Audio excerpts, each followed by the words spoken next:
What does it take to become the face Karl Lagerfeld couldn't stop casting? Document your own unraveling publicly for millions, only to be gone at 20, with the shows going on without you?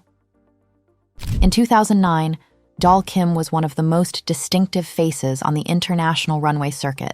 Hi, my name's Daul Kim, and I'm the model citizen of the week. A South Korean model whose sharp features, edgy charisma, and unconventional presence had made her a fixture at the highest levels of the fashion world. She had walked for Karl Lagerfeld season after season since her debut. She had appeared in the kind of editorial pages that models spend years trying to reach. She was, by the industry's own metrics, exactly what success looked like. She was also a painter, a writer, and a blogger who documented her interior life with a frankness that the industry had no framework for handling. And she was doing it publicly, with her name on it, for anyone willing to pay attention. The question is why nobody did. So what really happened to Daul Kim? And what does her story say about an industry that consumed her image while ignoring everything she was actually saying? To understand that, you have to start at the beginning.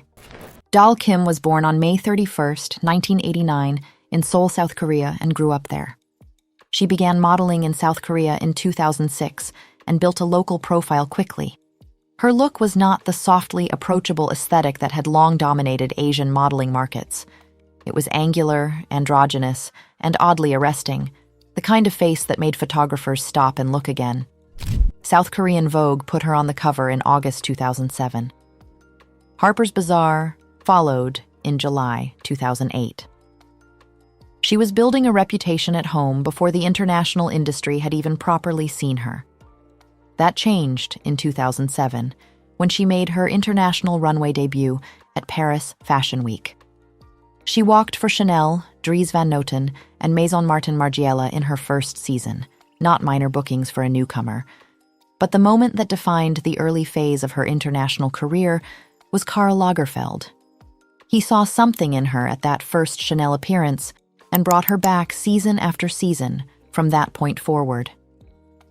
That is a very specific kind of endorsement in the fashion world. It is not simply a casting decision. It is a sustained declaration of confidence from the most powerful creative authority in the industry, and it opened every door that remained to open. She was also navigating something that the industry rarely acknowledged at the time: the particular position of an Asian model breaking into the upper tier of Western fashion in the late 2000s. The industry was still operating largely on an aesthetic hierarchy that had a little structural space for non-Western faces at the level Daul Kim was beginning to occupy. She moved through that environment with the kind of quiet force that her runway presence suggested, building a schedule that expanded quickly across all 4 major fashion weeks.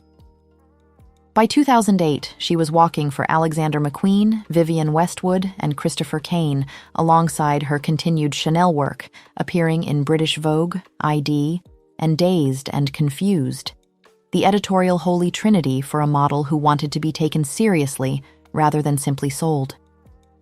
That same year, Anan magazine named her Model of the Year. She was only 19 years old. What that level of success looked like from the inside is worth understanding. It meant constant travel, not the aspirational kind sold in campaigns, but the grinding, unglamorous reality of living out of suitcases across time zones, showing up to fittings in cities where you know no one, and building a career inside an industry that schedules your body as a logistical asset rather than a person. It meant being 19 and answering to bookers, photographers, and creative directors across 4 countries with no institutional support structure designed to ask how you were actually doing. It meant being consumed efficiently and enthusiastically by a machine that ran on the energy of exactly the kind of person she was: young, distinctive, and too original to walk away from. But Daul Kim was not only a model. She was a painter who had mounted a solo exhibition of her work in Seoul in August 2007, at the same moment she was beginning to make her mark on the international circuit. She collected antique forks. She had a tattoo of a star on the inside of her left hand. She was a devoted fan of Klaus Kinski, the German actor whose entire career was built around an intensity that the conventional entertainment world never quite knew how to contain.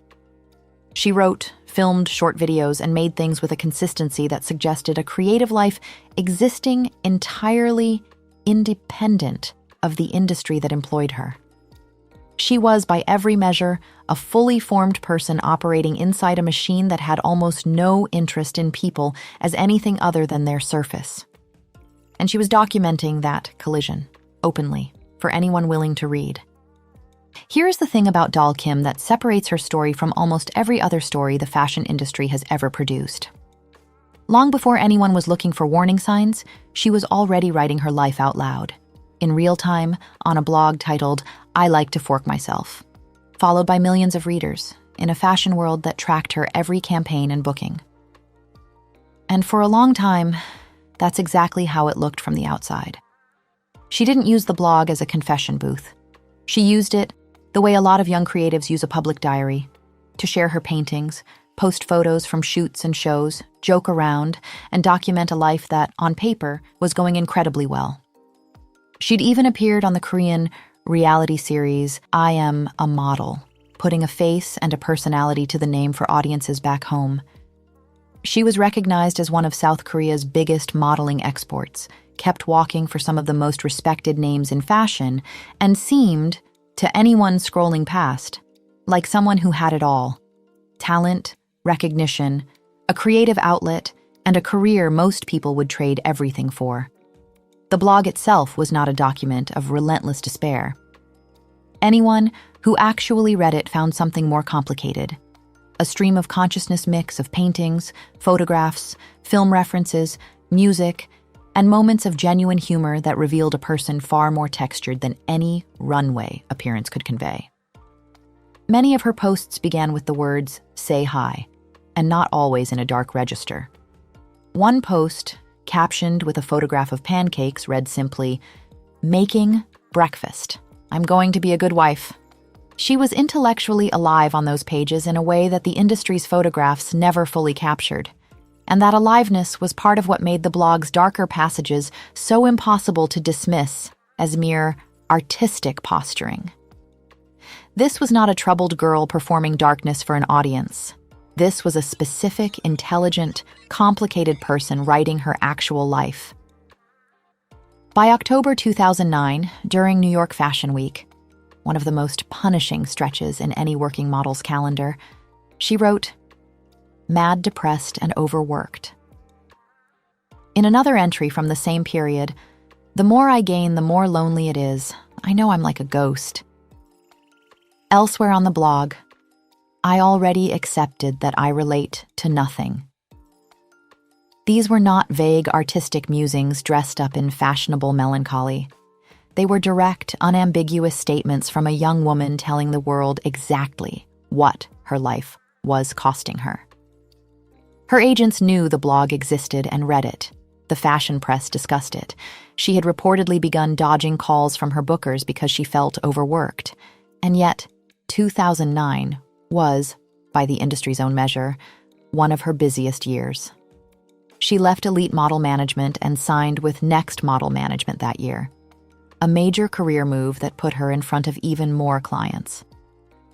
She appeared on the cover of Australian Rush magazine and in video advertisements for Topshop, Richard Nicole, and Chanel. The machine was not slowing down. It was accelerating in real time alongside the posts. On the morning of November 19th, 2009, Daul Kim reached out to an old friend via instant messenger from her apartment in the 10th arrondissement of Paris. According to a transcript of that conversation reported by the Daily Beast, she wrote about a turbulent period in her relationship. Volatile, physically charged, and leaving her feeling trapped rather than held. Her friend urged her to leave, to book a job somewhere else, to call her mother. She said no, and that she would miss her dog. She ended the conversation by saying she was going off to clean the house. The previous day, November 18th, she had published her final post on her blog. It was titled, "Say Hi to Forever." It contained a music video, and nothing else. No caption, no explanation. Just the video and the title, left for anyone who found it. She was found lifeless in her apartment later that day. She was only 20 years old, 6 months from her 21st birthday. A final note was discovered at the scene by Paris prosecutors, who opened an investigation and ruled on the circumstances accordingly. There was no foul play. The investigation required no complexity. She was gone, and the blog that had documented her life in real time was about to be locked away from the public that had been reading it. Here is the detail that should stay with you. In the weeks immediately before her death, while she was writing about loneliness and exhaustion on a blog read by millions, the industry had her listed on active campaign productions and advertising shoots. The machine that was extracting everything it could from her 20-year-old face was still running at full capacity on the day she posted, "Say hi to forever." The fashion world's response to Daul Kim's death moved quickly and stayed carefully controlled. Statements of condolence arrived from agencies and colleagues, measured, appropriate, and entirely adequate to the requirements of the moment. Her blog was locked to private access within days of her death, not primarily as a gesture of respect for her memory, but because, as contemporary reports noted, journalists were already mining it extensively for quotes.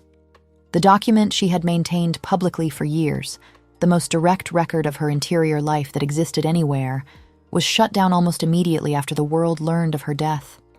The industry's first instinct, when confronted with everything she had written, was to close the door. And then the industry moved on, because moving on is the only response it has ever developed for these situations. What followed in the months after November 2009 is part of a sequence the fashion world has never seriously reckoned with, and Daul Kim's death wasn't even where it started. At the time, contemporary fashion press described her as the 5th model to die in roughly 18 months, meaning a string of losses had already been unfolding before her own death, and continued after it. In February 2010, Alexander McQueen passed away in London. In April 2010, Ambrose Olsen was found lifeless. In June 2010, Tom Nikon fell from his apartment building in Milan, hours before the start of Men's Fashion Week. Daul Kim's death was one entry in a pattern the industry was already living through, and one that, by any honest standard, should have prompted hard questions about what the industry was doing to the people inside it. It did not. The collections continued. The next generation of models filled their blogs and social media with the same language, overworked, exhausted, invisible, performing a glamorous life that felt from the inside like nothing at all. And the industry continued to consume the aesthetic while declining to examine the cost. The most damning thing about Daul Kim's story is not that she struggled in an industry that struggles people. It is that she said so, clearly, repeatedly, publicly, in her own words, for years. And the machine around her processed it as part of her brand rather than a call for help. Daul Kim was only 20 years old. She wrote her truth publicly, with her name on it, and the industry treated it as material. The blog is closed now, locked by the same world that had access to it the entire time she was alive. The shows went on. So here is what her story actually asks. If broadcasting your own destruction wasn't enough to make the industry pause, what would be? Curious to hear your thoughts in the comments. Thank you so much for watching, and I'll see you in the next one.